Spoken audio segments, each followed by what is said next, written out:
Pemirsa, Badan Gizi Nasional (BGN) melatih ribuan petugas penjamah makanan Satuan Pelayanan Pemenuhan Gizi (SPPG) di Jayapura, Papua.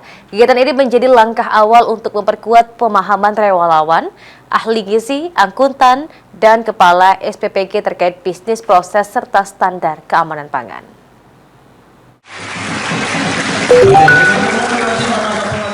Badan Gizi Nasional atau BGN melatih 1.350 penjamah makanan Satuan Pelayanan Pemenuhan Gizi atau SPPG di Jayapura, Papua, Sabtu 13 September. Ribuan penjamah makanan mendapatkan materi keamanan pangan oleh Balai Besar POM Jayapura dan Dinas Lingkungan Hidup Jayapura.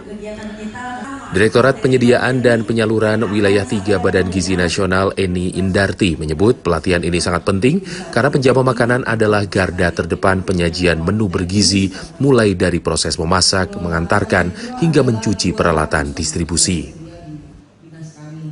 Program ini sangat bagus karena untuk salah satunya adalah meningkatkan tenaga kerja lokal, gitu. Karena mereka digaji langsung oleh mitra atau yayasan yang bekerja sama dengan BGN. Pelatihan ini kami lebih menekankan kepada keamanan pangan karena dengan adanya banyak SPPG terjadi keracunan dan terjadi kelangkaan bahan baku. Pemateri dari BPOM mengenai keamanan pangan di Satuan Pemenuhan Gizi. Jadi pelatihan ini sangat berguna bagi kami mendapatkan pelayanan MBG di Kota Jayapura.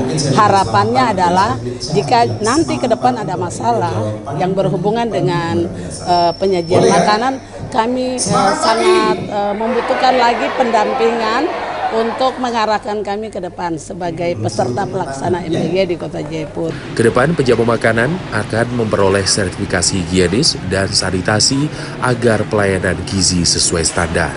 Diketahui BGN Papua telah melayani 33.000 siswa di 161 sekolah di Jayapura menerima manfaat program makanan bergizi gratis atau MBG.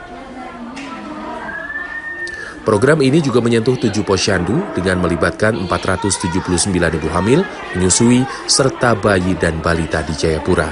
Dari Jayapura, Papua, Laksamahendra, Kantor Berita Antara mewartakan.